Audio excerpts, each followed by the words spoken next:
Everybody asks whether or not there's a life after death, but I want to know, what is life after death like? Like, what would it be like for me to live in heaven? Yeah, what do you do all day for eternity? Well, day to day, I assume you'll be doing your job. Do you know what your job is yet? You have a job in heaven? Swedenborg says, contrary to popular opinion, you do. Everybody has a job in heaven.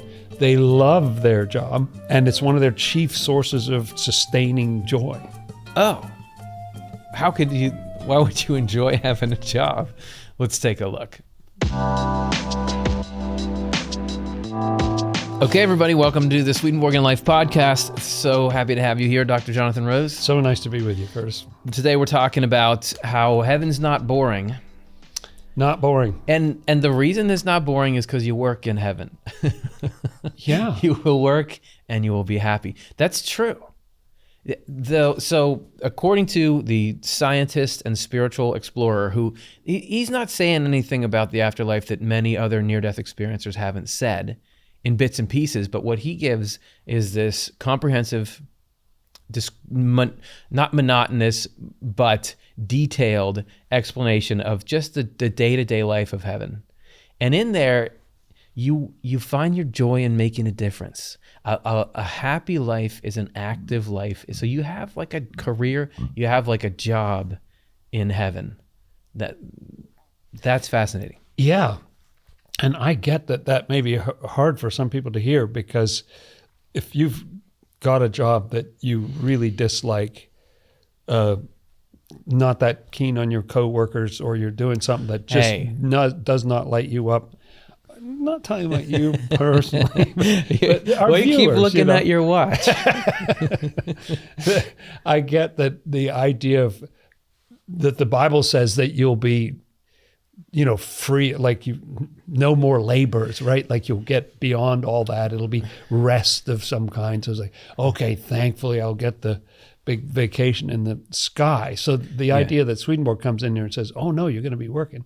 But when you think about, if you've ever had the fun of doing stuff you love to do, it doesn't matter if it's something you do on the weekend, something outside of your job, but if there's something you just love where time just ceases to exist, you're so engrossed in it.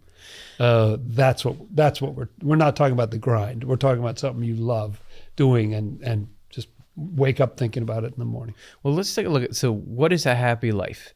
Is it activity or is it leisure? This is from Swedenborg's True Christianity 735. Hidden deep within the desires of every angel's heart, there is a kind of current that draws her or his mind to do something. So angel, by the way, that's you and I after we die and we've gone through the process you need to go through where you get into heaven. You're living the life that God wants human beings to live. You have this, that's called being an angel. So you have this, there's a current in your mind that draws you. I want to do something. In that activity, the mind finds its peace and satisfaction. This peace and satisfaction then condition the mind to be receptive to the love of being useful that flows in from the Lord. That's so interesting, because sometimes when you're working away, I feel blessed that I do work that I really, really enjoy. But still, there's stresses, there's issues with it, or there's anxieties that come with it. It's interesting, this idea that there's this deep inner peace and satisfaction, that radiates out from doing something you love, and the satisfaction. We're kind of doers, aren't we? Like little kid. What do little kids like to play at? A thing that they often play at is, I'm going to be a teacher, and here's a school, or I'm running this bulldozer, and I'm changing the shape of the land. We want to do stuff.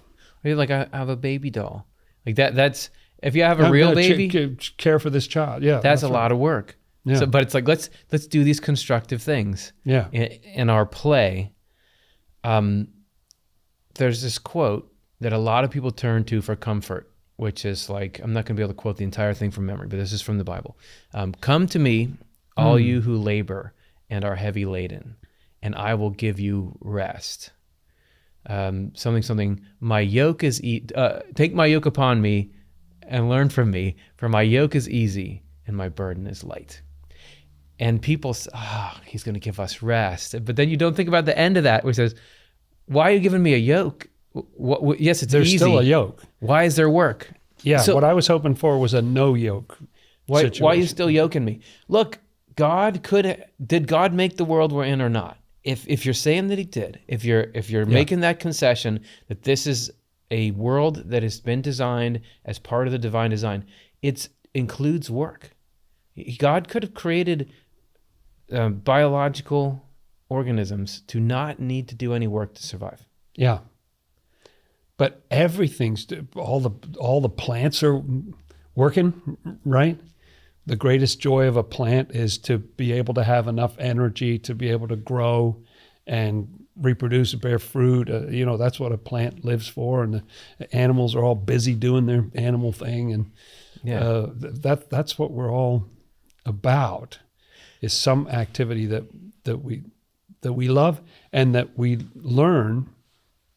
Humans, especially being kind of learning creatures, it feeds us to do something where we get a little better at it, keep practicing, keep working at it. There's a lot of times when you can feel like, I want to escape this world. You hear about there's heaven, it's better there, it's how things are, and this world is all messed up. Get me there, like that's where I want to go. And you might think part of what you have to escape is that you're doing work, but work is life. If you look at the body, you look at the cells, it's all defined by and shaped by what are they doing for the whole. You don't just have like a cell. You have a muscle cell, or you have a neuron, or you've got a red blood cell, and they are how much mass they have, what shape they have, their position. It's entirely shaped by the task that they're doing. Yeah, they are so functionally defined. Yeah, that's their identity, is like, I am a liver cell. I am part of the lungs.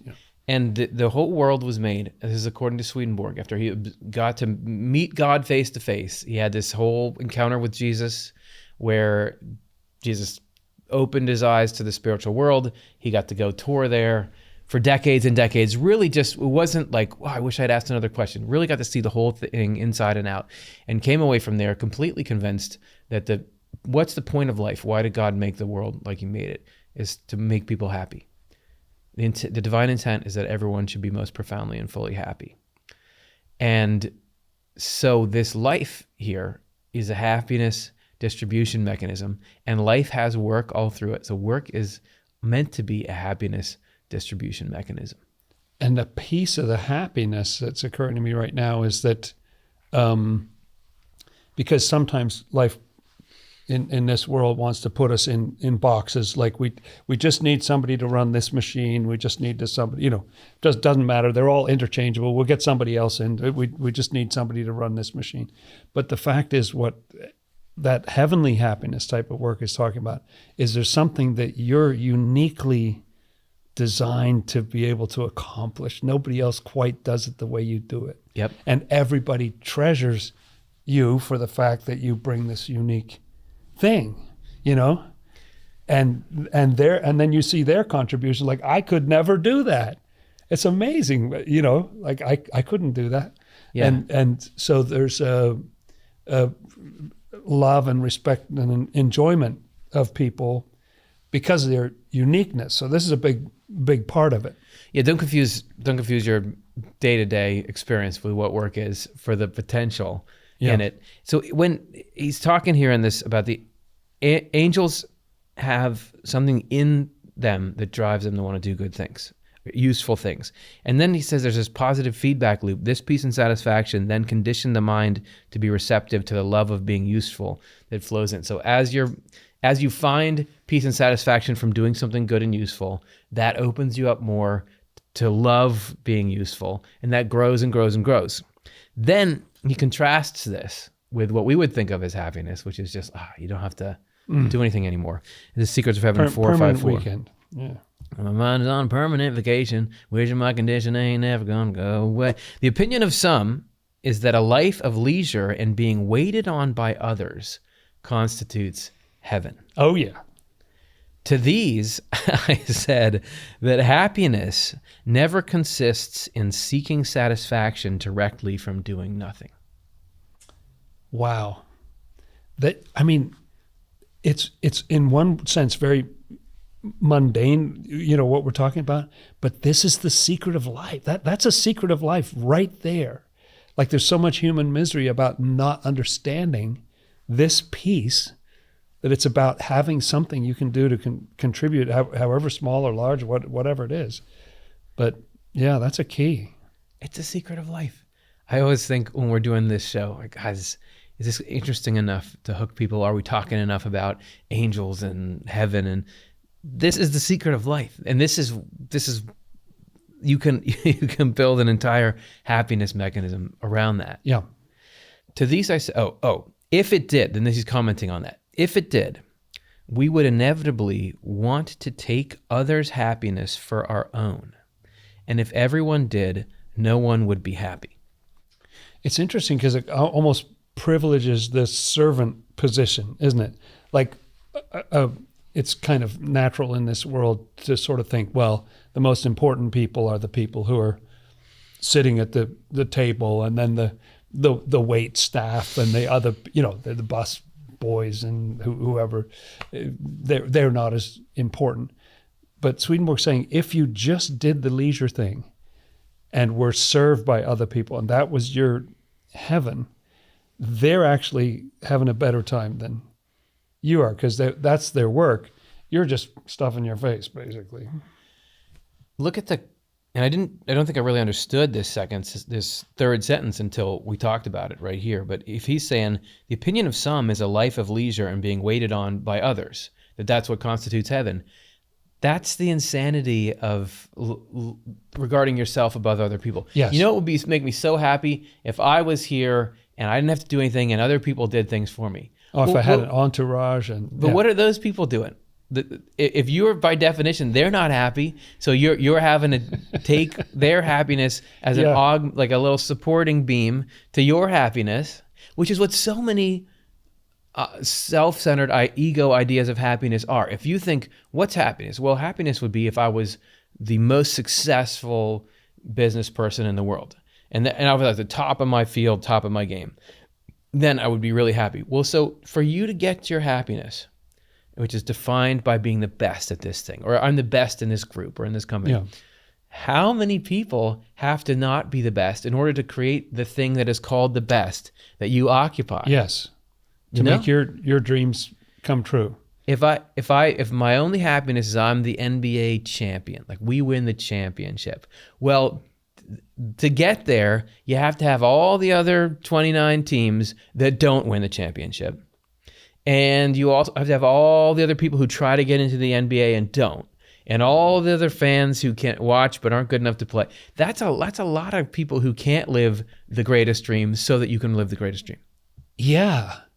And so what happens to that image of the human body we've talked about so many times, where each little cell's doing its thing, it's making its contribution?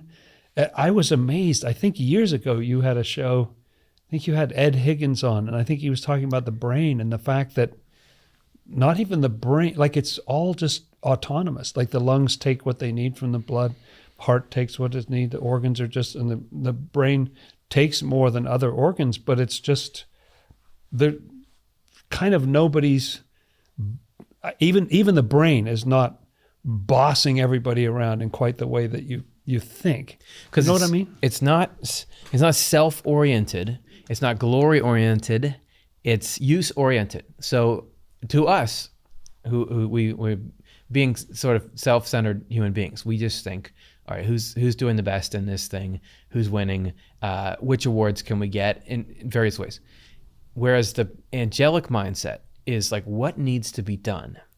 And when it's done, there's a satisfaction in doing it. That's what you're describing with the autonomous functioning of the human body, is there's no territory, there's no camps, and there's no accolades. You're the brain, you're the liver cells, you're the blood cells, whatever, what needs to be done? Oh, we've got to stabilize this thing.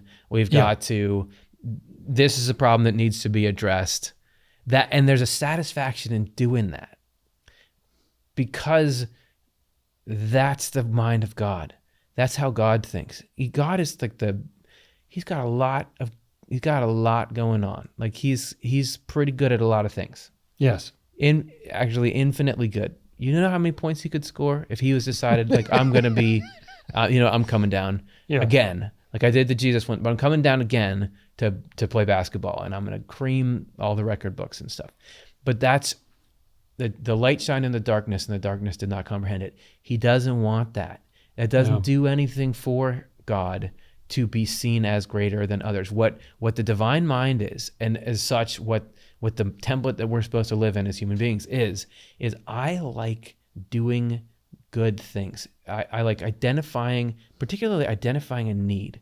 Like somebody needs this, and there's a problem we got to solve. We're going to solve that. We're going to get in there. I don't care how messy it is or how scary it is. I'm in there, and I'm going to scoop you out of there, and I'm going to not just then be done with you, but then I'm going to set it up so that you get happier and happier forever.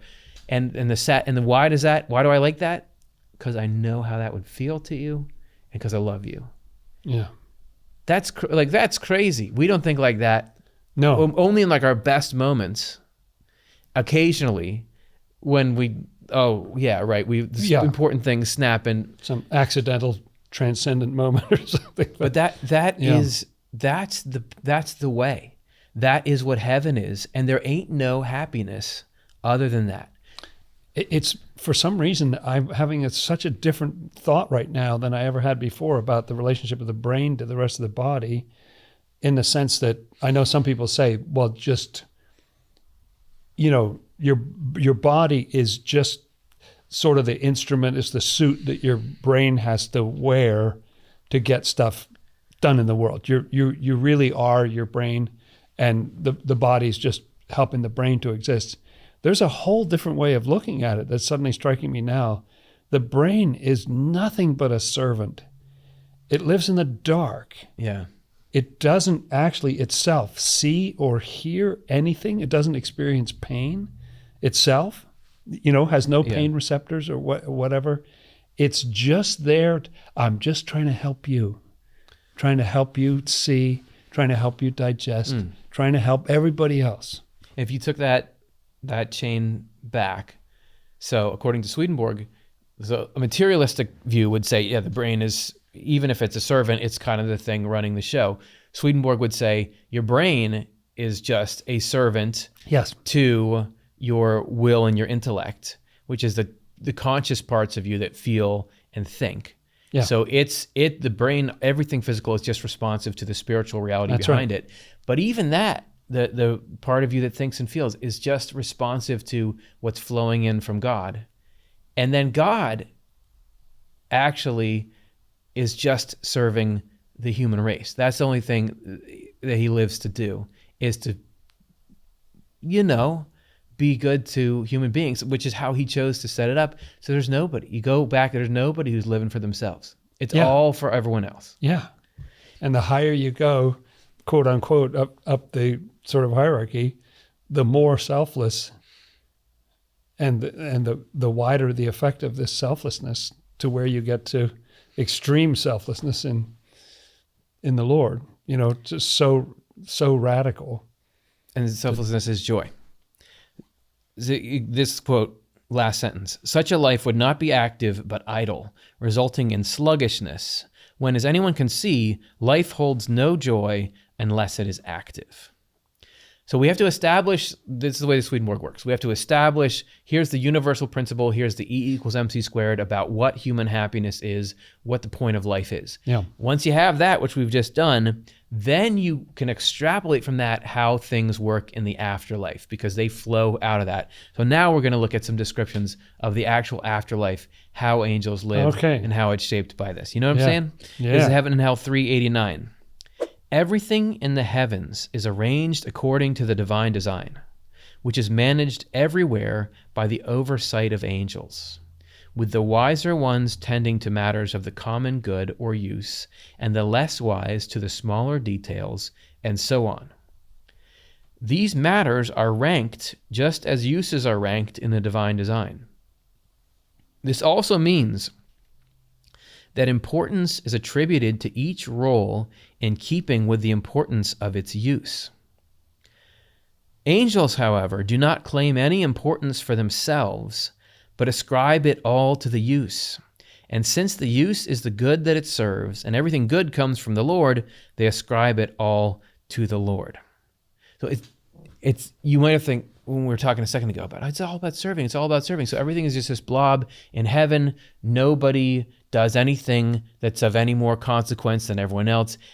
That's not even how it is in the body. You're saying, yeah, the brain, sure, it's a servant, but it is hyper important. You can't survive without it. There's the same thing here in the form of it. Some angels do really important things, oversee larger parts of the divine design. That's right. But they don't think that makes them better. They still think it's all God. All credit goes to God for this thing. Yeah. And it's just fun to see the whole thing working and to support. So he says at times, Swedenborg says at times that what the leaders of communities do in the spiritual world is that their job is just to help everybody else do their job, to create the conditions where you can thrive. That's what the leader's there for. Everybody pays lip service to that. Everybody knows that servant leadership and somebody who's humble, that we get that that's better. We don't always do it. It's a little rarer than the rhetoric, but yes. Okay.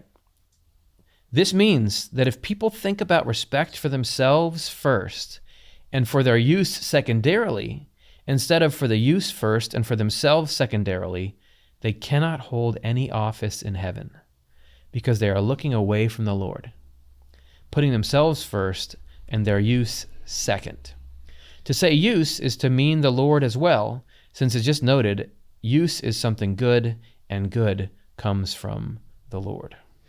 So kind of an extreme example of that, I guess, would be if someone held a certain office or function and was primarily thinking about, well, this will build my resume, this will make me look good, or I'll get wealth, or some, not thinking about how can I serve people, how can I be of benefit. And so you've got those two things in there, but if they just go in the wrong order, all of a sudden Swedenborg says, oh no, you're turned away from the Lord. If you are more important than the function, wrong way around. Just get the function and then you serve the function. And I love that because you can get all kind of tangled up in ego stuff and how do I seem, and are people seeing my weaknesses, or you know what I mean? You can get all wrapped up in yourself and your own image and things like that Swedenborg talks about. And there's something beautiful about getting lost in is the work getting done? That's what I care about. You could be at home listening to this and just about to click onto the next video because you're thinking, why are you hammering this point about use and function and don't be selfish and if you go in and start reading Swedenborg, which I do think is the clearest picture of how God and everything, the whole of life actually works that the human race has. Yeah. He continues to hammer this point and hammer this point. Why hammer it? Because this is saying, hey guys, this is why it's not working. This is why the human race is not in heaven. Is there heaven on earth? No. No, not especially. No. Heaven? No. What? Like, that's insulting for you even to say. This thing, earth, is terrible here. We all hate it. No. Much more of a hell than a We all hate it. I mean, No, you'd have to say, most people, like, if you say to somebody, "What do you think there's a God?" And they'll say, "No, of course not," and they'll point at how certain things in the world all go. the crazy things that are going on in the world. Yeah. The reason why the world is messed up is because we're not getting this thing right. Yeah. Is that it's very simple. There's hell and there's heaven. Hell is, it's all about me. Yep. And heaven is, it's all about doing what's good. That's it. That's it. If you take that seriously, If everybody took that seriously and was able to correctly identify the greatest trick the devil ever pulled is convincing the world he doesn't exist. What's that quote from? I know it's from there's a movie it's from, but who said that quote? Have you heard it before? I don't know who. It's been around. It's in it's the a water. Good one. Yeah. So, according to Swedenborg, the devil is not a singular, self-sustaining, or even fallen from God being who rules over and creates all of evil. Yeah. No. You can get tricked into thinking that's what it is, that it's kind of that simplistic. But that gets you away from the actual devil, which the devil itself, according to Swedenborg, is the belief and the love for, it's all about me. It's not about any of you. Everything should serve me. So if you don't identify the devil and work hard to stop doing that, being the devil, bringing the devil into the world, then we get what we got right now. And if you don't understand what heaven is, which is where instead of focusing on my life is about myself, my life is about the Lord, where we've already talked about what's the quality of the Lord. He wants to do nothing but what's good for the human race. So it's about doing what's good and being useful, which is why we're talking about the jobs in heaven. Man, if you don't got that sorted out, then we're just part of the problem. We're making it worse. You want to fix everything? You want to fix everything in life? You want to fix the whole situation of the human race? You just need to be able to see clearly what's heaven, what's hell. Heaven is the love of doing what's good. Hell is the love of your own gratification at the expense of others or not, whatever, to gratify myself. If we could get that sorted out, heaven on earth, I think we could get it within 10 years, fix up all the problems.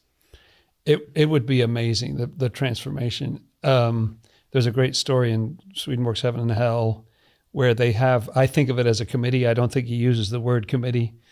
He talks about some group that's getting together to talk about important matters. I think it might be some local government in the spiritual world. Yeah. But it's people who had recently died from here. And everything there were two of these guys, they're on this committee, and everything they say when people are discussing what should we do, their only responses are about themselves. Like everything they do in the group is just about how's it going to benefit me, unable to think about it outside of, well, the impact on me would be good if we did this, or I would prefer it if we did that, and can't think about it. So the amazing thing is that they got fired from the committee after a couple of days. The difference between that and this world is that who is the, like, you don't get fired, people just keep going. But I thought it was such an instructive example. I'm not even doing it justice, but the way that these people, and we can see ourselves doing that. We can see other people doing it, where you think, well, what's in it for me? I mean, it is sort of a natural thing to think about. But the idea of just these priorities, it's almost kind of a small thing. It looks like when you just say, well, what's more important? Well, I'm going to subordinate my own, even though I would probably prefer to blah, blah, blah, blah, blah. But the fact is, I can see that if I put myself in that person's shoes, it's worse for that person. Like the example you just get of sitting, your whole job is to sit there and just eat fabulous meals and people just bring them to you. All these people are coming in and serving you. When you put yourself in that other person's situation, you realize, well, no, this isn't a good structure, because like, what's in it for them? But we're not equal. I'm not appreciating them. They're just serving me with their happiness. And so that little priority thing is all you need to get to heaven. It's amazing. There's this thing called the golden rule. Yeah. Do unto others as you would have them do unto you. And you might think, I already learned that, but no, you didn't. You didn't really learn that yet. It takes a lifetime to actually get that and believe it. And divine providence, the operation of God in the world, in your life in particular, is constantly working you through the situations in life so that you come to actually believe that. Where you would say, if my dream comes true, but it's at the expense of other people, or the dream, what I would want most in life would be doing something that harms other people, or I take a position that I know if someone else was looking at me, they would wish they were here. I don't want to do that. I don't want that because, I don't want to do something to someone else that I wouldn't want to have them do unto me. That's like, it takes a long time to really believe that. It takes a long time. And you just apply it to this example we've been talking about in the dining metaphor. If really what would light you up the most of anything is to be just graciously served by a room full of people, you would, to follow the golden rule, you would have to serve them as gracious, right? Yeah. You'd have to be ready to get up and serve them, just as Jesus did, washing the feet.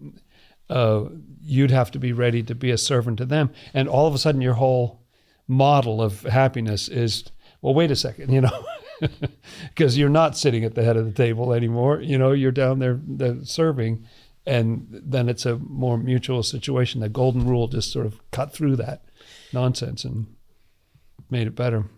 It's good. So we got to learn how to do it in heaven, which is what we're doing right now, because it's supposed to be how we're doing it in the world. The only reason that there's not a heaven on earth is we're not doing it in the world like they do it in heaven.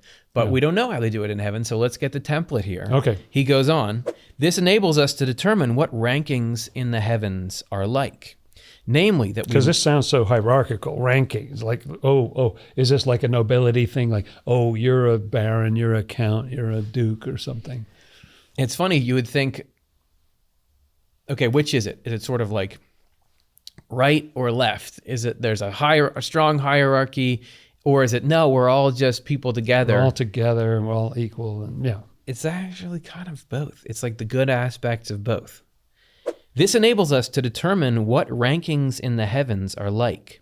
And you're going to see that very clearly in this number, which is a great number.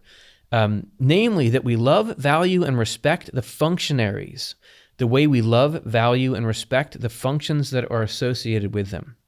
And also that these functionaries are loved, valued, and respected to the extent that they do not attribute their use to themselves, but to the Lord. To the extent that they are wise, and to that extent they fulfill their uses from good motives. To that extent they are wise, and to that extent they fulfill their uses from good motives. So if you don't get your head, if it doesn't inflate your head, if you don't get a big head from it, just journeying through, like, what's the actual phrase people use? People do say this, people but how say do they things, say so that? there's something, I'm circling it. Right. If it doesn't inflate your head ego, then you're wise. That's what it's not even how much do you know. It's, can you do this? Can you do something really great? And which is really God saying, can I do something really great through you without it making you into an insufferable narcissist? Yeah, that's right. I'm just picturing, for some reason, some heavenly leader, wise person, where you go to them, you've been asking for something or whatever, and then they've been so gracious and wonderful, and then you say, thank you. And then they genuinely say, I'm just thrilled that you're doing so well. Yeah. Because that person has had the Lord work on them throughout a lifetime to get them humble. But you want people who can do great things in the positions to do great things. Yeah. Like I had to go, like you see a little Band-Aid on my thumb. I had to go get like an operation there. And you want that doctor to know exactly what he's doing. Yeah. And you want him to have seen your problem before, know what to do, and I want reassure you, whatever it is. Just tell and you I the want truth. him to take a great vacation twice a year to wherever he wants to go in the world and just like recharge, because you got to do, like, I wouldn't want to have to do what you're doing. That's hard. And there's a lot of pressure. Yeah. So you want, and you want those people in charge of every aspect of life because it benefits so many people. You want everybody in every position to be just right for what they're doing. Where do you go where you think it's fine with me that these people are just terrible at their jobs and don't care about anybody outside themselves. That's fine with me. When you need it. Everywhere, like if you're at the baggage claim at an airport, or if you're at the, in the line at the IRS to talk to them about your tax return, or, wherever you are, you want to have what Swedenborg would call an angel. You want to, when you get up to the front of the line, you want an angel there to hear you and address your situation. Because you need it. You need it. And that's what society needs. We all know that, right? If you're doing the baggage claim every day and it's like, this is tiring and people are rude and you probably don't really realize the impact your work has. But when I'm like, I'm in a strange place, I haven't been here before, I have to get to this thing soon, I'm scared because I can't find my bag and I need that. My contacts are in there, when my passport's in there. Yeah. I need that thing. To have you helping me, this really matters. There is an important thing to being done there. Yeah. So that's why we need you to be great at what you do. Just like someday it'll be reversed and you're coming to me looking for what I'm offering, and I need to be doing what I'm doing well. Because it's not about what I'm doing. It's about what you need right then. Because you need me to be there for you, just like you're there for me when I need you. Yeah. So you got to have, that's the hierarchy side. You got to have people who are specialists, and you got to have people to whom certain positions, you're going to give them honor, and you're going to say, you're going to get a good salary that goes with it, all that stuff. However, that doesn't mean there's actually a hierarchy of the value of people, which is what I love about how he explains this.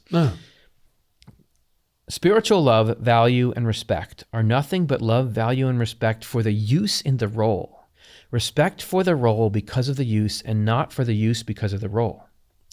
If we look at people from a spiritually true perspective, this is the only way we see them. Then we see one person as much like another, whether their rank is great or small. The only difference we see is a difference in wisdom.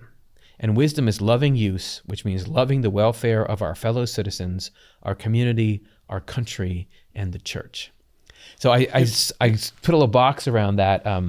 What we see one person as much like another. And Swedenborg, I mean, his background in saying this is he would go and visit kings and queens and nobles, and that was a very rank-conscious society that he was in. But he sees, no, you just, whether it's somebody who's baron something, or this is the shopkeeper here, you see the people as, this is much one like another. I don't get starstruck by you. It's just God has put you in this position to do this thing. He's also put you in this position to do this thing. Sure, some have greater responsibilities, but we're all, even though you pay honor and respect to the role the person's in, you're no better than me. I'm no better than you. God's the one who's good. And it's so much not about the title. I'm trying to drag up out of my memory I love the show, The Office, and you have this whole Dwight Schrute about what the regional manager. Whatever his title is, and he wants it to be assistant regional, but it's just assistant to the, and so the title is terribly important to him. But and so you get businesses have titles, and they get or org charts and all that stuff.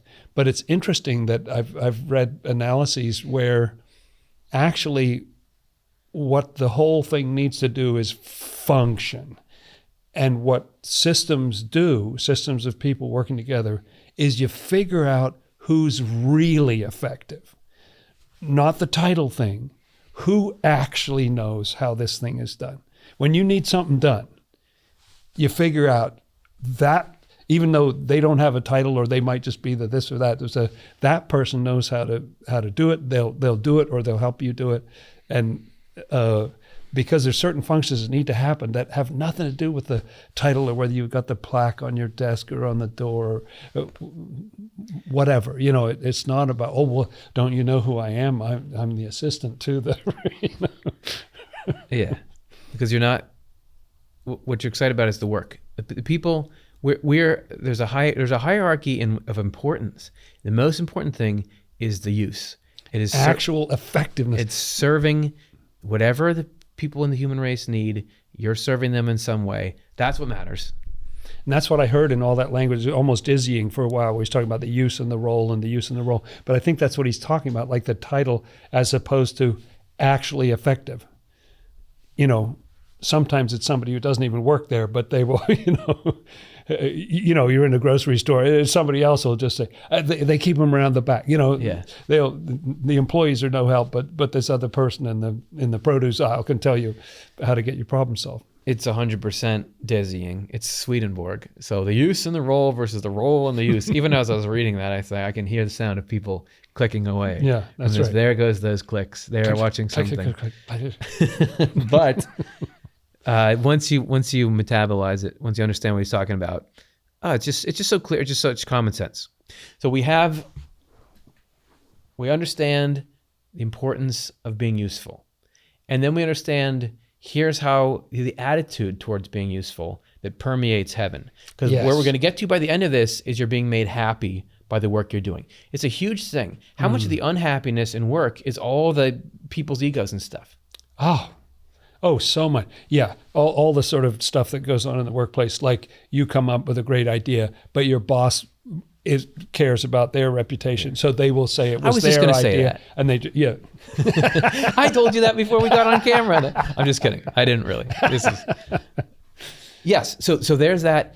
And now with that groundwork laid on these two different levels, the divine level, which is the nature of the use itself, then the spiritual level, which is attitudes of angels toward it. Let's look at what actually happens in heaven. What do you do all day?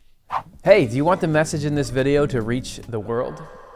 Your donation can make it happen. We here at the Swedenborg Foundation are a not-for-profit, so we can only do what we do, reach the people we reach, spread the message we spread because of donations like the one that maybe you're going to give us. Click the link in the description. Any contribution size helps. Back to the show. The people have been long-suffering here with us. Now let's get to what they want to hear, which is, what do people in heaven do all day? What are they doing? Yeah. What do they do all day? As Heaven Hell 387.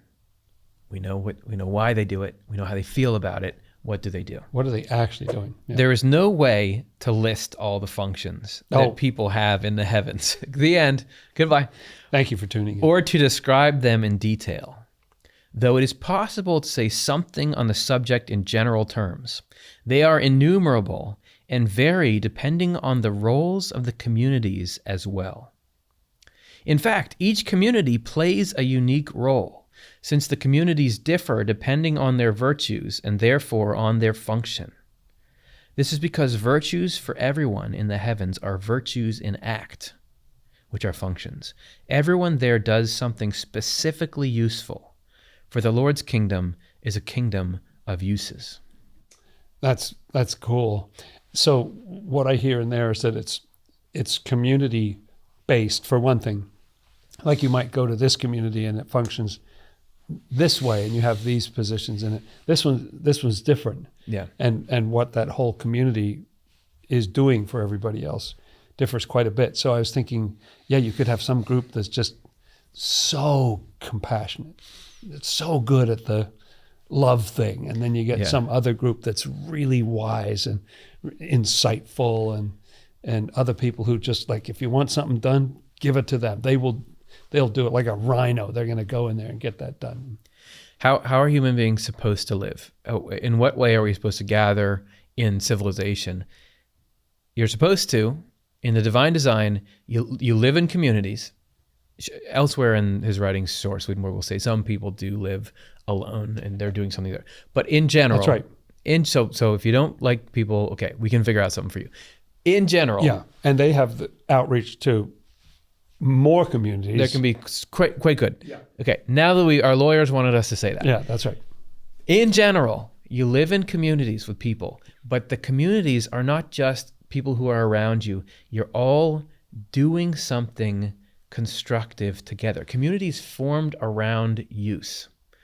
So almost like a company or like or people that a region in the world where everyone's kind of into this certain field, or there's clusters of, that's the way it is in heaven, which is, again, we're using the human body as an example. You've got your your kidneys. Like this is all, it's a bunch of different people in there doing different things, but they're all together in the business of purification. Yeah. So even in this world, I think about the fact that you may get all these botanists all over the world, and they may be living in this physical community over here, that community there. When they have their meetings and they all get together, they recognize each other, like that is their community, is the community of botanists. Like the heavenly one is more like that Yes. than this suburb where they happen to live next door to an electrician or someone who does something different. Definitely the internet is a lot like the spiritual world, or the internet is making the physical world operate a lot like the spiritual world. More like the spiritual world. Absolutely right. The good parts of the internet, because yes, here now you can be in community. You can even be working with people who are anywhere in the world, but they share your affinity. That's what draws you together. That's the basis of the community. Yes, and loving similar things. There are many services in the heavens, just as there are on earth, since there are ecclesiastical, civic, and domestic affairs there. Okay, broad brush painting now, right? Yeah. All the communities in the heavens are differentiated according to their forms of service, because they are differentiated according to their virtues, as has been noted above. Their virtues are virtues in actions or acts of thoughtfulness, which are services. There are some communities whose tasks are to take care of babies. That is great. There's something, give us something tangible. There are some communities whose tasks are to take care of babies. There are other communities whose tasks are to teach and lead children while they are growing up. Okay, so that first group is not even really, sounds like it's not talking about education. It's really talking about, I'm talking about care, the way that you babies, holding the kids, taking care of their needs and all that. Yeah, it's this build up. Whoa, heaven, and there's communities, and that's going to be so important in these hierarchies. What's the most important thing? Babies. First on the list. Human beings. Taking care of the young. Human beings.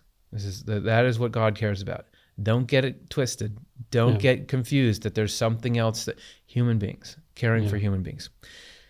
There are other communities that look after young boys and girls who are well disposed because of the way they were raised in this world and have come straight to heaven, where they are taught and raised in much the same way. So these are children who've died as children. Boom, they're in that other world. And so you get teachers, their education continues, and There are some that teach simple people from the Christian world and lead them on the way to heaven. And there are some that do the same for various non-Christian peoples. Now it's interesting that he would single out. So he said simple in there. That's interesting because often that's a term that he uses for the uneducated. I mean, at his time period, you had just a certain slice of society where, your parents had enough money that you got to go to school or something like that, and so you'd get educated. Those were the ones who would know Latin and get government positions or work in the courts or be in the hierarchy of the church and so on. And then you've got all these sort of ordinary folk or whatever you call them, just sort of normal people.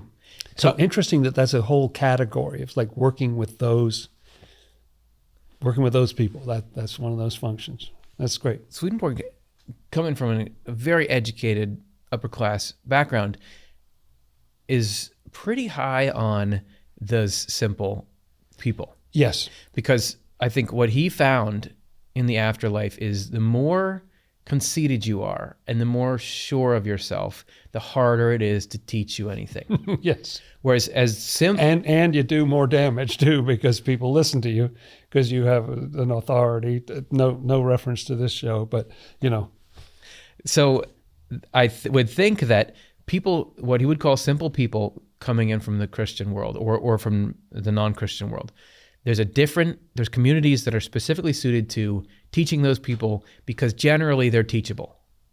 So it's easier to get you into heaven. Often he said their instincts are are better about, like, they would have a clearer idea. You know, you might talk to a learned person from his time period about what happens after death, and they say, well, you know, you lie in the grave until the last day, and then the trumpet shall sound, and then this will happen, and that will happen, but you talk to, you know, just an ordinary person who's doing farming or, you know, care for the elderly or whatever it is, and they say, oh, I think, like, right after you die, I mean, I think grandma's in heaven looking down on us, and they have a much more accurate idea. Because it's the truth. So the societies of people who are suited to teaching those people are different than the societies who would be suited to teaching non-Christian people, are different than the societies who would be suited to teaching highly educated people from whatever background, and trying, because people have different things in the way of heaven that you got to get around for them. Yeah, and it does sound from other passages like people do work on quite specifically dialing in, okay, people from this religion. You know, we'll talk to people because they have certain folders in their head, you know, like this particular denomination really goes in for this concept of, you know, justice, or you know, this other one's all about compassion. And so, we use whatever they've got. Let's use that for their education to take them to the next level. There are some that protect new spirits just arrived from the world from the attacks of evil spirits. That is awfully nice. And there are some who attend to people in the lower earth. Yes, now the lower earth, maybe some people haven't heard about this, but Swedenborg says it's based on Bible passages that talk about the pit, or the lower realms, or the depths, you know, out of the depths, cry to the Lord. It's a place where you may have some connection with the divine, but you also have these falsities that are kind of holding you back temporarily. And so it's quite close to hell, but it's not in hell. But interesting that that's a whole group of, like, we need to care for these folks who are in this kind of vulnerable situation because they have a lot of misinformation in their heads, and we need to work with them, you know, and keep them safe from, because some of the things that they think might be pretty nasty, and so there's influence from the hells around, but keeping them safe from that. It might sound strange and arbitrary, but again, the human body is the example for it. So he says over and over that heaven is like a person. Heaven is like a person. Yeah. And the process of going from this world into that person is just like the process of food goes through. So bizarre the first time you hear it, like the first 20 times. Yeah, but it starts to make sense after a while. Enjoy this. If this sounds really bizarre, enjoy this, because pretty soon it's going to start making all the sense in the world. So you have the divine design, where in the image and likeness of God, it's every single person's wearing it. This is the best system that exists. It's the system that heaven. So there's different kinds of food. There's different kinds of molecules. There's like simple sugars, and there's complex carbohydrates, and there's protein, and there's fat. All of those things. There's roughage. There's fiber. Probably shouldn't have eaten. all kinds of things. There's many things that you shouldn't have eaten. So those all have a different route to getting in the body. There's some, he even talks about some very simple sugars can even be absorbed almost directly into the bloodstream, right? From the lips, just like straight in. Then there's some stuff that needs to go through the different layers of the intestines and things. Some need to be ground by the teeth. Just like if heaven is the place where you love to do what's good, you don't want to harm anyone, you don't want to be better than anyone, you're happy to be almost like in this childlike reverence for the Lord. How far is each person from that? We all have our different distance from that. What are you going to need to go through to get to where you'll open up to that heaven? Different people need different things, and you see that here in these different communities. Some kids who die young for whatever reason in Providence, they're like already on this path, so they can be taught. And there's other people who are simple in a certain way, so they can be taught. Some people need to go into this lower earth sort of processing, digestion, where they need to get shaken up. Swedenborg went through this while he was still in the world. He had his whole journal of dreams time when he was really getting hammered and freed from his ego. Boy, that's a great point. He was getting... You see him. He was in the washing machine there. So they need to go through that. Okay, great. And then they'll do that. And there needs to be, in order for that process to happen, there needs to be a ton of angels who all know how to facilitate that process and watch over you and move you to where you need to go. And don't the near-death experiences, most of them talk about angels, whatever you want to call them, beings of light, or that there are these helpers, these guides. Like, it seems like they're virtually always a fixture in these near-death experiences. Isn't that right? That's right. And so Swedenborg, that's their job. You know, they know they know you're having a near-death experience, and they're part of the crew that helps people in that situation. You know, why do we need to do work in the first place? It's because, as we said, like in the first quote of this episode, that's how the divine design happens. You hear God runs life. God runs life through his providence. How does he do that? He does it through angels. And the only way you can actually be part of that plan without messing it up, everything has to go just so perfectly. All these little blood vessels and things need to move. Everything needs to move in sync, and the cell division, all that stuff needs to go so perfectly. You can't be part of that team unless you're with the program. yeah. You got to get in the mind. And then once you're with the program, then God can I can entrust you with certain parts of this plan because I know I can carry them out through you. So that is the whole reason why you got to get in the right mindset. This is how God runs life, is through those people who are willing to give everything to the plan. There are some, is angels' jobs, there are some who attend to people in the hells and control them so they do not torture each other beyond set limits. So this is like a step below the lower earth, where you're really resistant to good and truth and you're really choosing this life of hell. Well, we're going to be right in there with you, and we're going to make sure that maybe if you're engaged in your evil and you attack someone, there's a retribution on you, but we're making sure that doesn't ever go beyond what will help amend you, so there's no needless suffering. We just it's a grisly business, but it's like this is when there's acute evil here. We need to figure out a way to mitigate this. It takes a specialist. You want angels doing that work. Better to have angels not in doing that work, the harming, but in mediating the people in hell, trying to control their insanity, trying to make it so that they don't get worse. So that's going too far. Yep. Allowing a certain amount that might be useful, and knowing from the Lord, okay, some of this they've got coming. I mean, we can't prevent them. We can't prevent a certain amount of the consequences of their own actions and coming back on them. But that's too far. You know, you're not allowed to just tear that person. You know, so they shut that down. They know how to do that. Well, it's just what we were talking about before. That the do unto others as you would have them do unto you.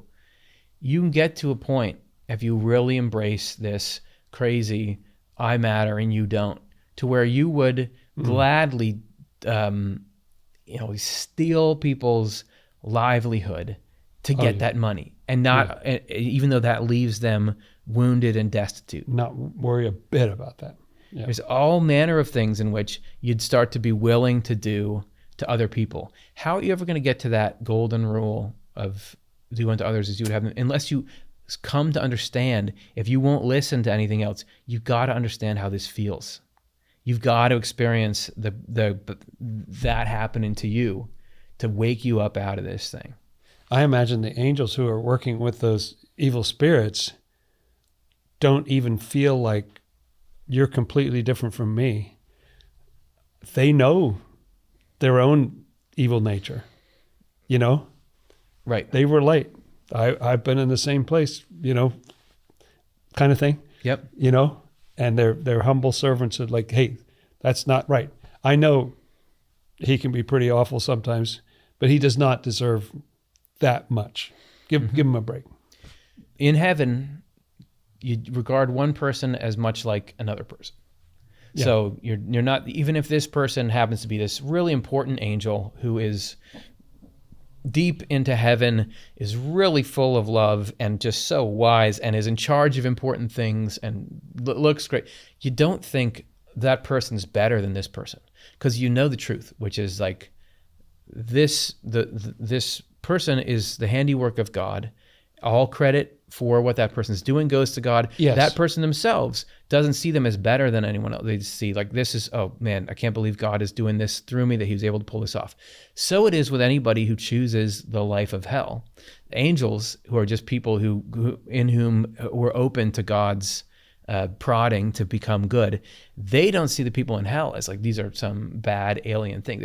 They know this person is under the attack of evil and falsity, which, right, if God didn't protect me from this, or I could easily go in that direction. So you're not sitting there judging people. You're just like, all right, how do we solve this problem? I consider you a brother or sister, and I hope someday that we can be friends. But for now, we've got to figure out a way to solve this. And there's even a love, like they get some of the Lord's love. They get that divine compassion for these people of like, yeah, I feel for you. You know, your addiction to hurting other people is really making your life hard. But I think I can ease that a little bit now. Important to note, as Swedenborg says elsewhere, that angels would gladly trade places with anyone in hell. They would. If they could rescue one, Like you can change let's places? swap spots right now. They would. Here's do the it, keys to my house. make a movie out of it. Yeah. If the people in hell wanted that. So, just saying. Returning to the quote, there are also some who tend to people who are being awakened from their death. That's the group I was talking about a minute ago. Yes, right. So people who are right there when you're awakening from death, to handle that first. And boy, the way the NDE people describe most of those folks, they're just amazing, right? Amazing sort of love, and some of them want to. Swedenborg says elsewhere in Heaven and Hell that the first group, the heavenly angels, so loving, just pouring on the love, just holding you with love, welcoming you to the other world. And then if you long to get away from them, then you're with this second group, the middle heaven group, that wants to answer every question. That's right. Every question. And you know, we've all got questions like, well, why is this? Or why did that? Or this doesn't make sense to me. How did this whole thing come about? Or why don't people, why is all this suffering? Great. How much time you got? Let's talk about it. Let's go. Yeah, of course. We want you to have that satisfaction, and we want you to feel good. We want you to feel good and safe. And so in the world, you've got like major fields. There's biotech, and there's, I don't know, there's tech in general. There's everything Silicon Valley. There's like shipping and industry. What are the major fields? What's the major industries of heaven? Like, what does it lead back to? He says, broadly speaking, angels of all communities are assigned to us to protect us. And here's what the work of angels is. This is the main projects that heaven is working on. To lead us away from evil feelings and the evil thoughts that these cause, and to instill good feelings to the extent that we are freely open to them. Freely open, so key. We had the great show not that long ago about just the freedom and the kind of the restrictions on what they can, they can't just get in there and push you into a completely different state. They just guide you, remind you of this, or make you think of that, or whatever. But they're leading. So of all community, that's so striking. Yeah. You think there might be just like here's the human bureau, or something that we just work with the people on Earth, just like you're working with the babies who've passed on. Yeah. And you're working with what do you do? These people. Oh, you work with humans? Yeah. Right. They all, that's the departments project. Also have a people in their caseload. The Lord's divine providence is a quote from Swedenborg, the one that I have memorized. The Lord's divine providence has for its end, or its purpose, a heaven from the human race. That's the point of existence. That's why there's atoms. Yeah. That's why there's the universe. That's right. That's why there's the spiritual world. That's why there's anything. Is the intent is to have everybody happy in heaven. There's nothing that is a more important discipline than that. So heaven, that's what it's focused on. And how do you have that? Well, it has to do with leading us away from evil feelings and the evil thoughts that these cause, and instilling good feelings to the extent that we are freely open to them. That is the science of all sciences. Yeah. And I think evil feelings, it could mean all kinds of different things there. I don't think it simply means sort of a bad mood. I think it's particularly what they worried about is despising others in comparison with yourself, violent feelings, or, like raging lust, or, those. I think it's a whole smattering of different things. Yeah. But I think particularly they're trying to, the stuff that would really corrode us from the inside. It's just trying to, okay, here we go, buddy. Let's just, look at this over here, distract us a little bit, or try to lead us to a more positive thing. It's funny because there's, as I understand it, there's kind of these two games that are being played. One is the one you're talking about, which is every person, according to Swedenborg, the reason why life is so hard, the reason why we don't have heaven on earth, is that everybody's got evils to which they need to do battle with. Yeah. So that's what you're saying, the corrosive stuff. This is when you are adopting harmful behaviors and thoughts and things that cause problems for you in the human race. This is the danger of evil. The process throughout life is God trying to rescue you from your own negative, getting you to reject and be open to getting that cleared out, replacing it with heaven, which takes a lifetime. So there's that. But then there's this other side, which is hell is constantly trying to demoralize you.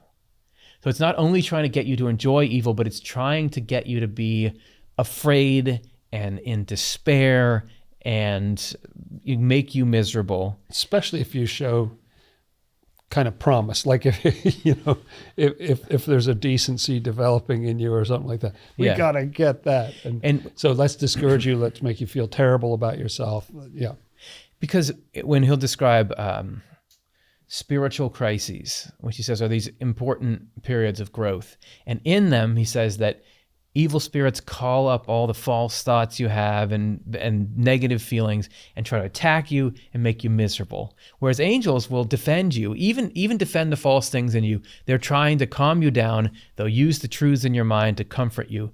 So there's sort of these two theaters. There is the angels trying to get you to not steal and murder and all the derivatives of that.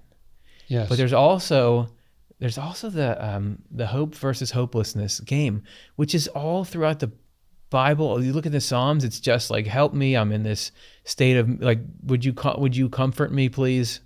It's two things going on at once. Yeah, that's really good. These serve to control our deeds or works by removing our evil intentions to the extent that this can be done. When angels are with us, they seem to dwell in our affections, near us to the extent that we are engaged in something good because of truth, and distant to the extent that our life is removed from such engagement. In case you wanted extra incentive to be useful and to try to do good constructive things with your life, the more you're doing that, the more angels are near you, because then you live a life that's like the life that they live. Yes. Yeah, that's right. And just, it's hard, I know, but a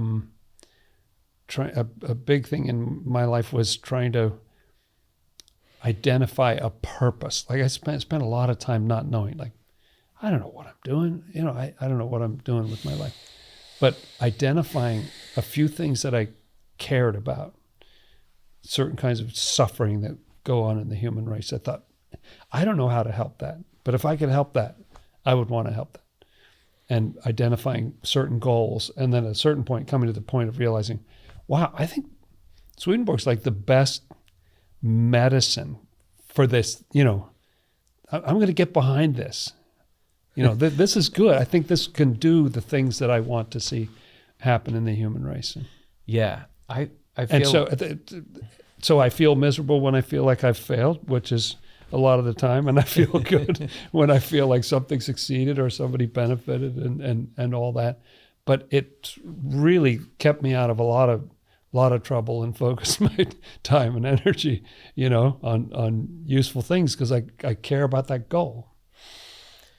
Yeah, that's why That's why you get in the game, the Swedenborg game. I mean, for me, it's like I didn't have much of a choice because it's just so often would hit these points of crisis where I like can't cope with life. I just can't do it. No, this is way too much for me. And I like desperately cling to the Swedenborg because nothing else works then. These concepts about talking about the way that angels are here with you, the nature of God and how he's looking out for you and what life is about and the dynamics between heaven and hell and how it works. And that's what was there for me when I needed it. So then, yeah, of course, this is the only thing I want to put out to the human race because it's the best. It helps the best. And you know, the more that you need help, the more you feel like, oh, you should try to help back because you know what it's like. You're humbled by that. Yes. You really know how valuable it is when somebody knows what you're going through and can actually be of help, you know? Mm-hmm. And so you start to think, wow, I would love to do that for somebody else. However, all these tasks are things the Lord does by means of angels, since angels do them not on their own, but from the Lord. This is why the deeper meaning of the word angels does not mean angels, but something of the Lord. This is why angels are called gods in the Word. So the idea that when somebody is being angelish, whether it's in this physical world or in this spiritual world, that is actually some divine presence that they would not attribute to themselves. They feel humble about it. They've seen themselves on a bad day and everything, but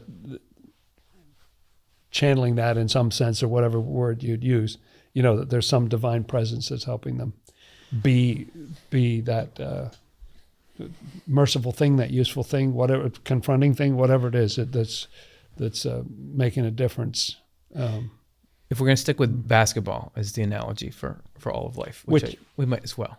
Let's face it, it is the center. If there's any like Disney movie about a team that needs to come together, of course, the plot is there's team and everybody's sort of self-centered. They want to get the most points by the end of the game. There's a star who wants to get it past more. And the coach is like, come on, guys, we got to work as a team. And the crowning moment is when the guy who usually doesn't get the ball, there's one shot left and they pass it to him and he makes the winning and everybody's excited. Yeah, and they're happy because the team won.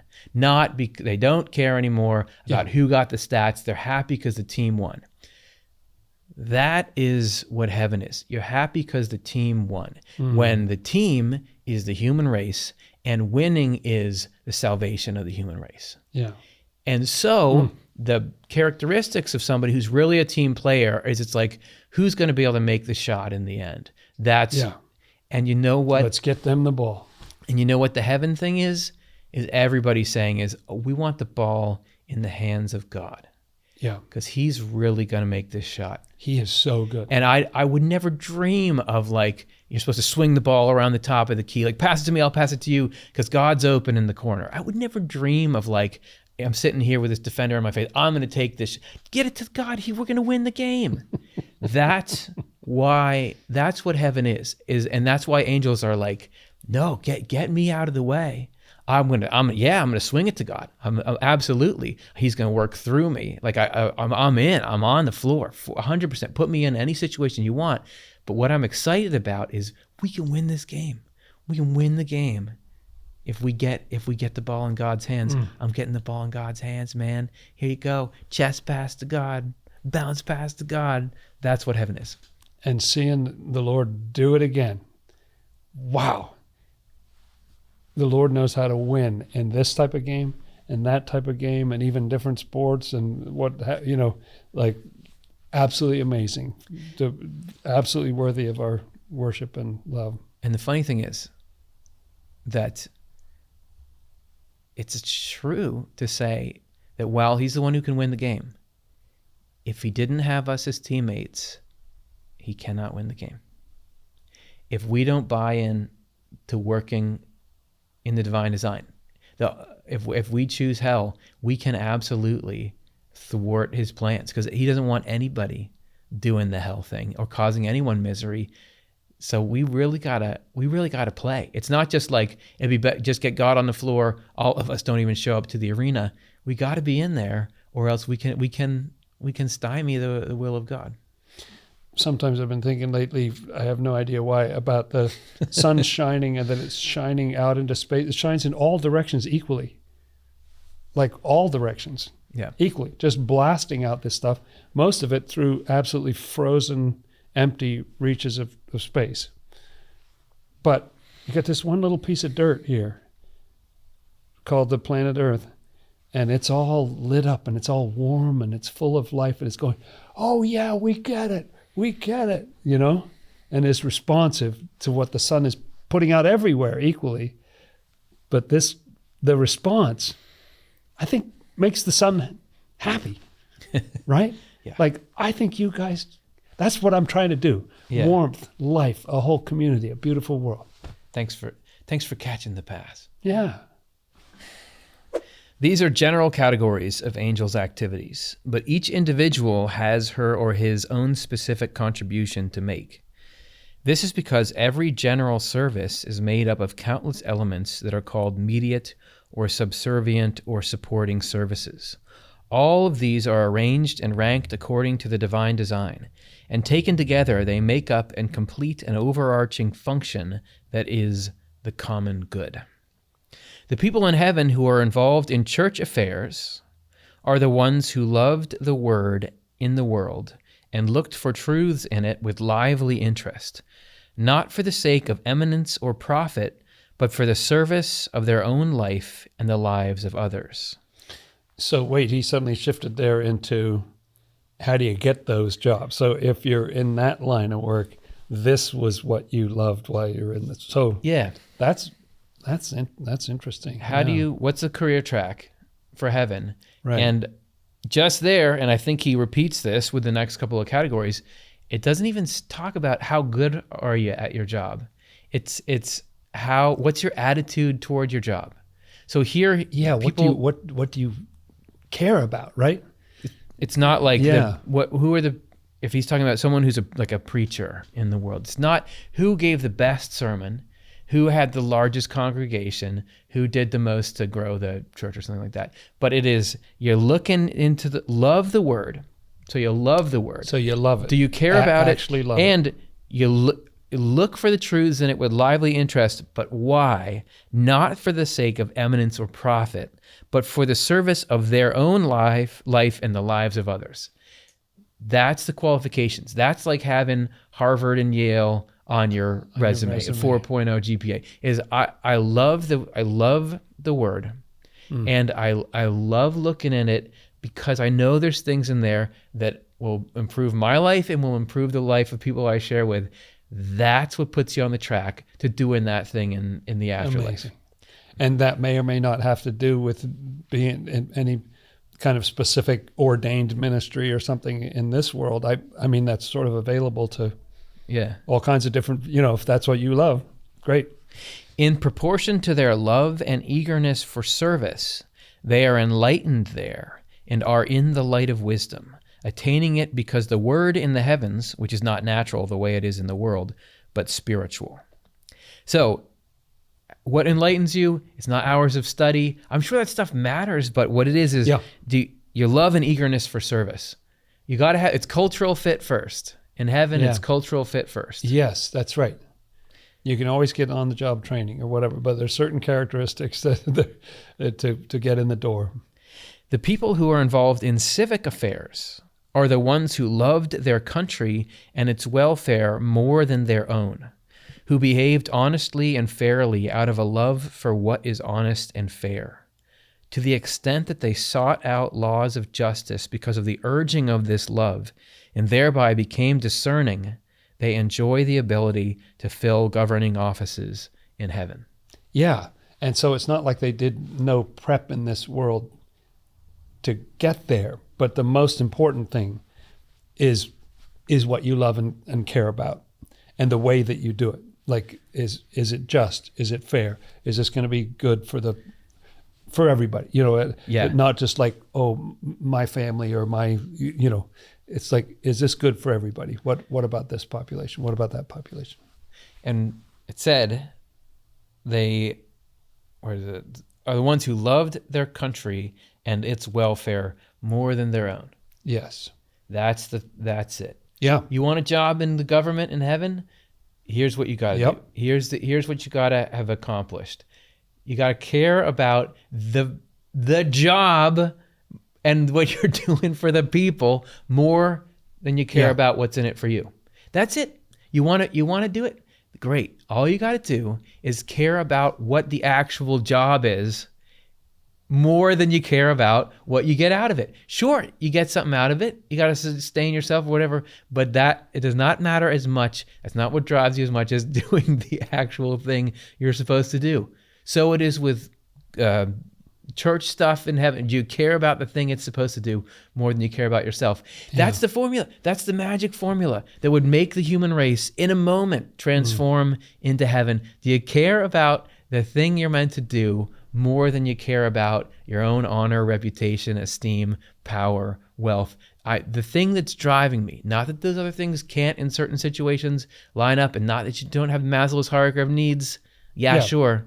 But what matters is I love whatever the use is. I love the welfare of my fellow citizens. I love the spiritual welfare of people. I love the human race. I want to try to help it. That's what heaven is. That's what lights me up. When I see that succeeding, I feel good. When I see that it's suffering, I feel pain, in my spirit. And so that makes me think of various different kinds of people in society, but first responders, military, you got police, but all kinds of other people who work in civic life, making sure the sewer thing is happening and the water and the utilities and all that. They perform these duties in the place or on the level appropriate to their discernment, which in turn is equivalent to their love of service in the common good. So we're giving you a bunch of examples of things they do in heaven, and you might think, okay, that's it? That's all? I mean, are you sure that I'll fit in there? So here's where Swedenborg talks about how there's much more going on in the afterlife. Okay, here we go. Than there are here. Here we go. This is Heaven and Hell 393. Further, there are so many offices and departments in heaven, so many tasks that there are simply too many to list. There are relatively few in the world. The thing about all the things people do, all the different jobs and functions, it's barely anything compared to the complexity of what goes on in heaven. No matter how many people are involved, they are all caught up in a love of their work and tasks out of a love of service. No one out of selfishness or a love of profit. In fact, there is no love of profit for the sake of livelihood, since all the necessities of life are given them gratis. They are clothed gratis. Gratis? Gratis? Gratis. Gratis. Yeah, for free, it means. Yeah. Every time I read this, you could go back and check the other episodes. I always am... Is it gratis or gratis? Okay. Clothed. I think in the latest, we've just are in the process of issuing a new Heaven and Hell. I think we might have changed that wording. I'm not sure, but well, it's because you see me struggling here with this. That's right. This for the poor little guys like Curtis in this world, they can't do these words. You're customer number one. They clothed, poor little guy, clothed gratis, fed gratis. We can see from this that people who have loved themselves in the world more than service have no place in heaven. Yeah, I don't know. It would be amazing to be in a community. You're serving all kinds of different people in all kinds of different states, but your team, the kind of heaven team that you're on, just to know there's not one single person on that team who's in it for themselves or subverting or, you know what I mean, got a hidden agenda or something, No, they all, your team is all in. Which is just genuine. I show up with a certain uniform on, and I care about the job for which I'm wearing this uniform. The thing I act like I am, I actually am. That's all it is. Yeah. And I love that idea. That's been very precious to me, that statement that there are way more positions, functions. Just since Swedenborg's time, I think he would be quite amazed about, to come forward to now Yeah. in terms of, we have, I work in social media marketing in the particular type, but I don't even know what you're talking about. It was something that unimaginable back then. And yet what this world has just pales in comparison. So many people are having to take their personality, the cards they've been dealt, what they've done with them so far, and try to figure out, where do I fit?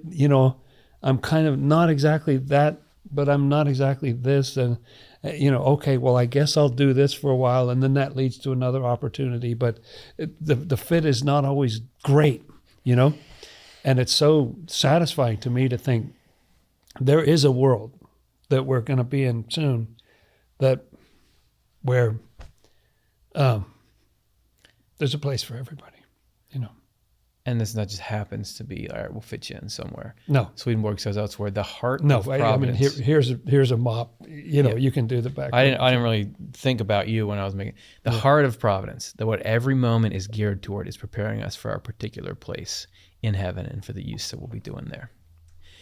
Everyone in heaven is engaged in his or her work according to its correspondence, and the correspondence is not with the work itself, but with the use of each particular task. When we are engaged in an activity or a task in heaven that does answer to its use, then we are in a state of life very much like the one we were in this world. This is because what is spiritual and what is natural act as one by means of their correspondence, but with the difference that after death we enjoy a deeper delight because we are engaged in a spiritual life. This is a deeper life and therefore more open to heavenly blessedness. We're going to close today looking at one last number, which is talking about how in heaven you reach a new level of joy at the idea of service. It's not all sticks, it's carrots. It's through joy. The common idiom, yes. It's all carrots, man. It's all carrots. Heaven is carrots. Secrets of Heaven 454. Angelic life consists in usefulness and acts of neighborly kindness. Okay, you want to live an angelic life? Usefulness, acts of neighborly kindness. Nothing makes angels happier than giving information to spirits newly arrived from the world and teaching them, serving people on earth, making sure that the evil spirits present with them do not go too far, and inspiring them with good, and reviving the dead as they enter eternal life, eventually taking them to heaven, if the condition of their souls allows it. Angels find more happiness in these activities than could ever be described. In performing them, they become images of the Lord. Well, that's cool. In performing them, they love their neighbor more than themselves. This makes heaven. I'm not saying you gotta love your neighbor more than yourself. You don't got to, but just so you know, if you want heaven, that's what heaven is. It is on the menu. You wouldn't think it was on the menu because the Bible only says as yourself. Yeah. But Swedenborg explains that as yourself is partly for in this world where we have this flesh suit that we're wearing and, you have to take care of finances and other worries and stuff like that. As yourself is about as good as you're generally expected to get in this world. But the angels can go to the point where it's just, more than themselves. Yeah. So the joy that they feel in somebody else doing well is more than they would feel if they got that same thing themselves. Yeah. They're happier for you than they are for themselves. It's all carrots. We're not trying to say you have this sinful life of looking out for yourself and there's joy in that for you. God will crush that out of you and put his yoke on you so that you are miserable, but at least you're not evil. At least you're not bad. Better than it could have been. The only reason why God doesn't want you to be all selfish is that, one, you're hurting people. You constantly are hurting people, and those people are people too and deserve to not get hurt. So we gotta don't like that. But also, you could be so much happier than you are. You'll be so much happier than you are because I got this whole system that this in the fabric of how I design things and how I design you so that you know what, you just get happier and happier and you make people happier and happier. It's a much better life, and that's the life that I want you to have. That's all. That's all we're saying. That's all we're saying. It's not. There's no. We're not trying to like sit here and like should people or something. Yeah. Should right, people right, or like how dare you want to how dare you want to be happy?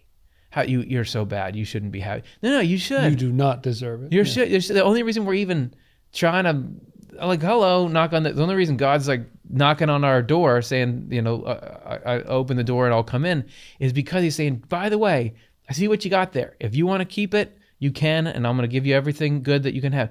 By the way, there is like I can give you so much better stuff than you have. Here it is right here if you want it. Because I want you to be happy.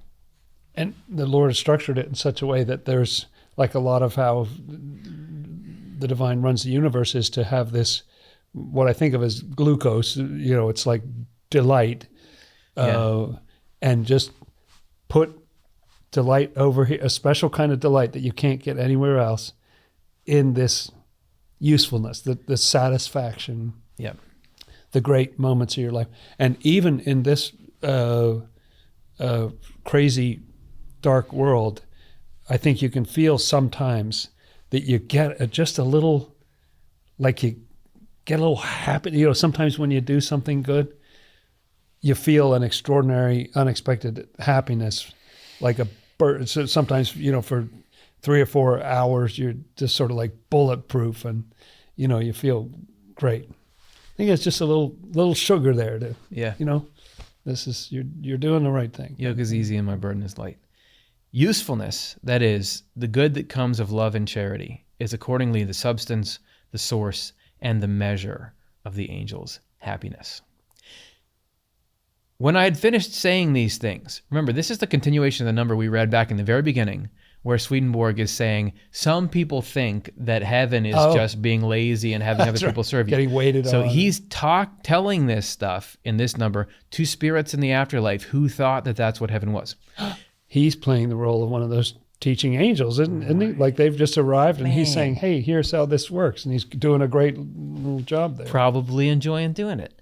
When I had finished saying these things, the spirits who thought heavenly joy consisted in relaxing and idly breathing the air of eternal ecstasy were given the opportunity to perceive what such a life would be like. The idea was to embarrass them out of it. Interesting tool in the toolkit. Okay. They saw that such a life was utterly depressing, and that in short order, when inactivity had destroyed all their joy, they would grow sick and tired of it. Interesting tool. So rather than saying, look, I'm telling you, this is better over here, they say, we'll do it your way. Let's do what's your dream? You're in paradise.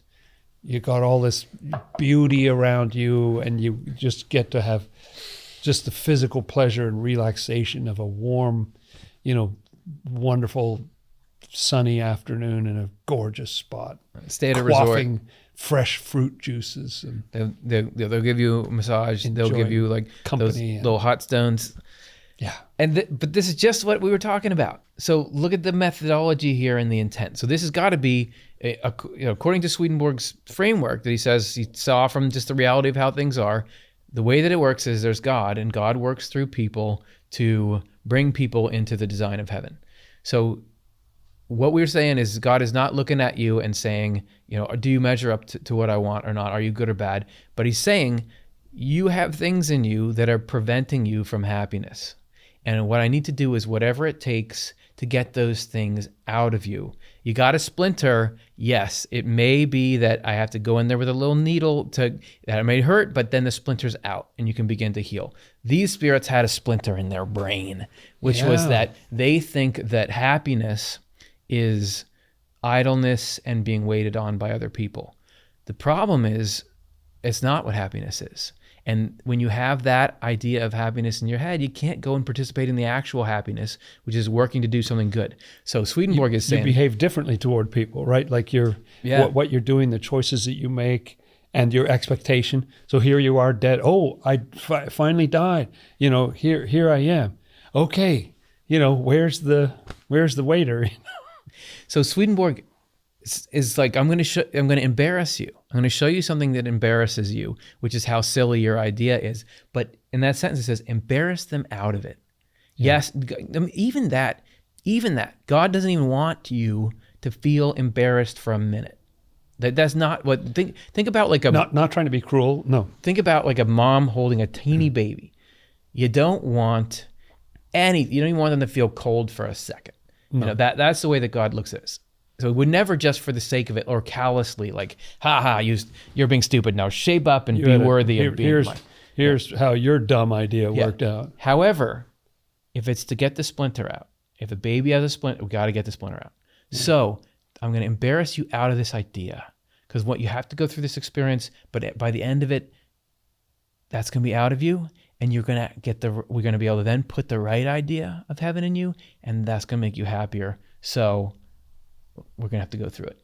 And the Lord has a vision of like this eternity of joy that awaits on the other side of the splinter removal. Yeah. Joy and growth and meeting new people and working together and having fun and accomplishing new things, coming up with ideas that nobody had before. Yeah.